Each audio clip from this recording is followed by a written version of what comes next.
I am here to talk to you about the flipped classroom in a middle school science setting. My name is Heather Mills, and this slide is just telling you a little bit about me. This is me at the Kansas City Zoo with my two kids, Chase, my oldest, and Oscar, my youngest. I have a lot of experience teaching at the middle school level, and I've been a science teacher for all of those 11 years.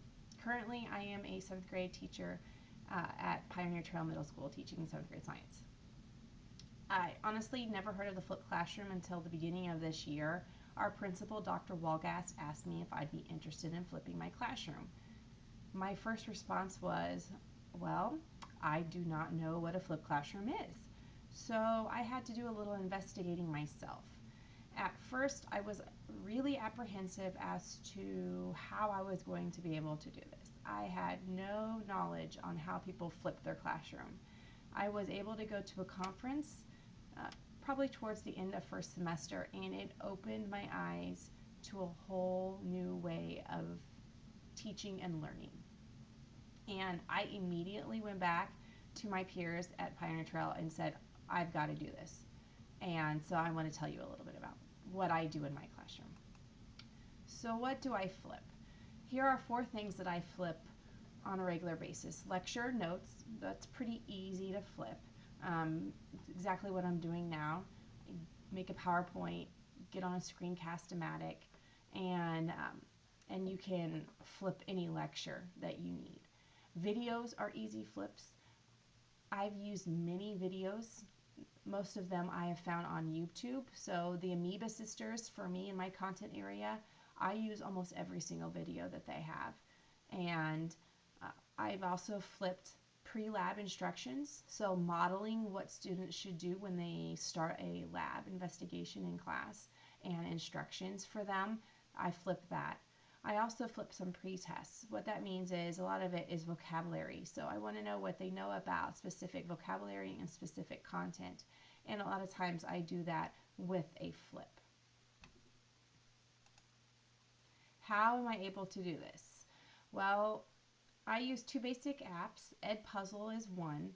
Edpuzzle currently only has a student edition for apps. The teacher-based edition doesn't exist yet. They say it's supposed to be coming soon, but I'm a little apprehensive about that. And I use Socrative for quizzes.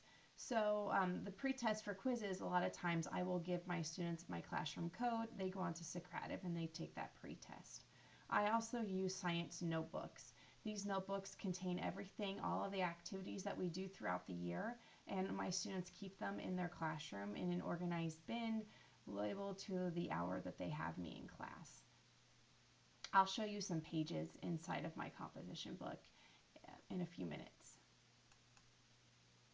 So in my classroom, I use the Flip Mastery model for instruction, and here are 2 pages that are examples of what the Flip Mastery model is. This just so happens to be over the unit of genetics. The unit on the left was the week after our introduction unit, and the second is as we're getting towards the end of our genetics unit. So what is the mastery model?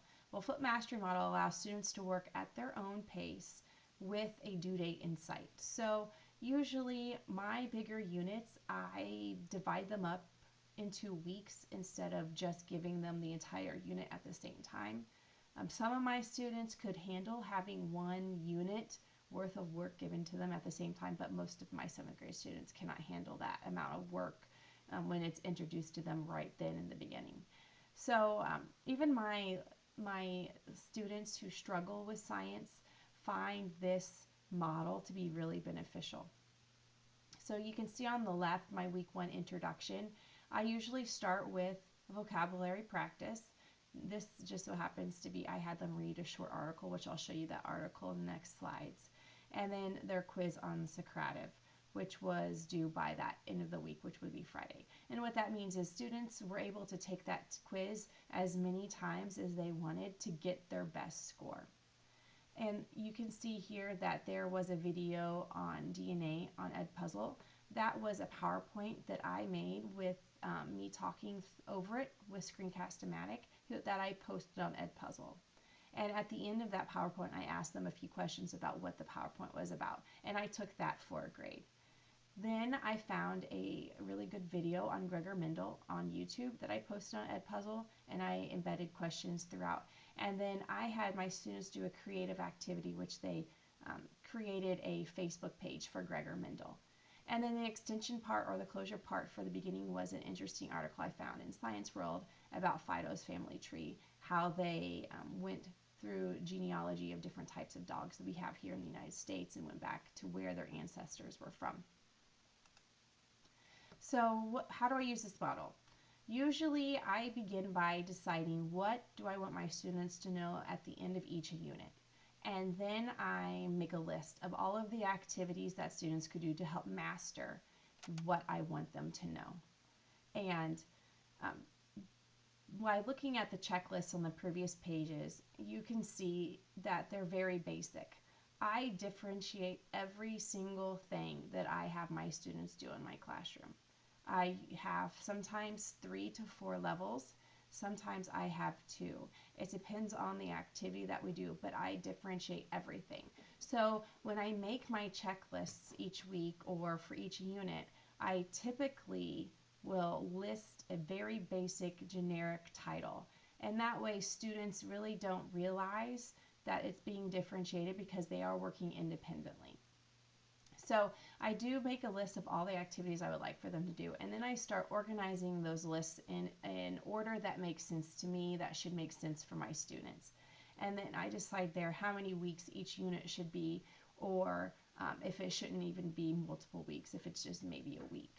Then each week will give them a checklist that they glue into their composition book, and we go over that in the beginning of each week, and then they have the rest of the week to work independently on their own through that content area or those content specific activities.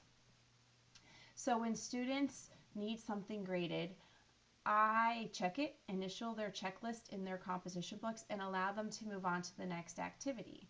So this is what I really like about the Flip Mastery model.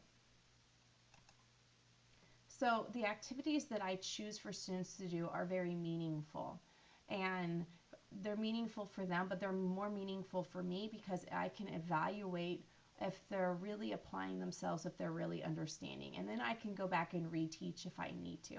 So here are 3 pictures of activities my students have done in their composition books throughout our genetics unit.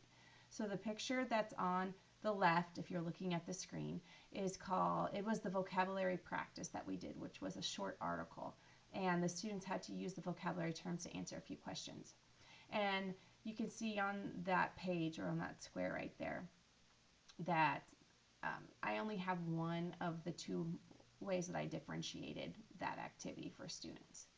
The middle activity was mitosis versus meiosis, and so it was a basic chart that they had a word bank for, that they had to fill it in as they went down, that differentiated those 2 types of cell division. And that was a little bit more tricky for students than, let's say, the vocabulary practice. And then the doohickey bug was applying phenotype and genotypes by flipping coins and then using charts to draw and color in a bug that they flipped for. That was the basically me measuring to see if they understood genotype and phenotype before their big lab for genetics.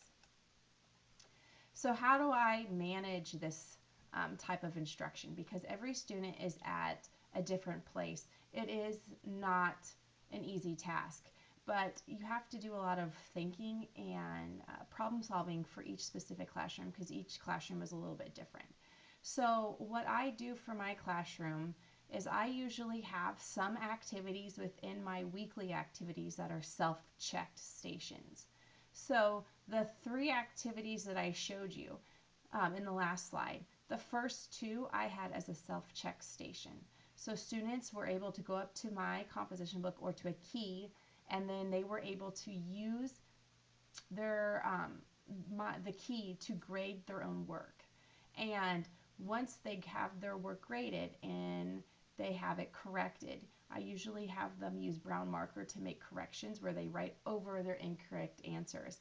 I can then have a discussion with them one-on-one about what they missed on that activity and what they did well on. And that's the one-on-one conferencing that I'm talking about. I would have never ever had time to do one-on-one conferencing each day with every single student, and now I can.